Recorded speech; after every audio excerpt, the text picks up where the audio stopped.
आणि मग हा त्रास असह्य झाला की माणूस डिटॅचमेंटचा विचार करायला लागतो. हाय एव्हरीवन, आणि डिटॅचमेंट या विषयावर माझा पुन्हा हा एक व्हिडिओ.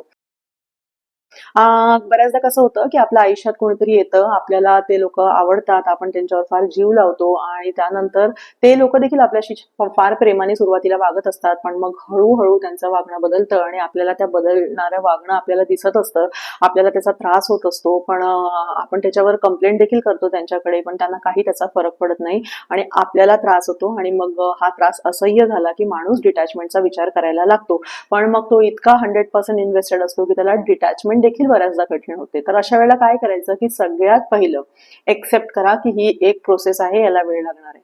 दुसरं हे एक एक्सेप्ट करा की निगेटिव्हिटी स्वतःबद्दल मानून घेऊ नका, की बऱ्याचदा आपल्याला असं वाटतं की बाय मी का इतका लोकांवर जीव लावतोय, मला का लोक असा प्रतिसाद देत नाही, मीच आहे सगळ्यांवर इतकं प्रेम करतोय.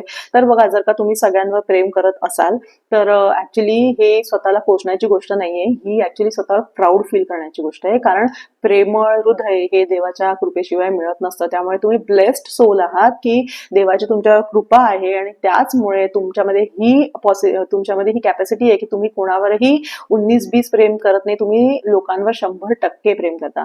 तर ही पॉझिटिव्ह गोष्ट आहे, याच्याबद्दल तुम्ही कधी निगेटिव्हिटी बाळगू नका, रादर स्वतःवर प्राऊड फील करा. आणि हे लक्षात घ्या की तुम्ही जे 100% इन्व्हेस्ट त्या व्यक्तीवर होता, त्या व्यक्तीला त्या गोष्टीची ना जाण होती, ना कदर होती, ना गरज होती. त्यामुळे अशी व्यक्ती आयुष्यातून आली काय गेली काय आपल्याला फार फरक पडायला नको.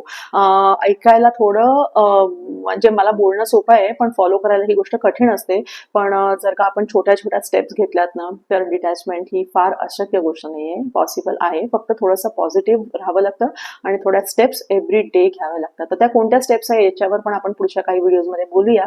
तोपर्यंत तुम्ही मला कमेंट करून सांगा तुम्हाला व्हिडिओ आवडला का, आणि आवडला असेल तर माझ्या चॅनलला सबस्क्राईब करा. थँक्यू.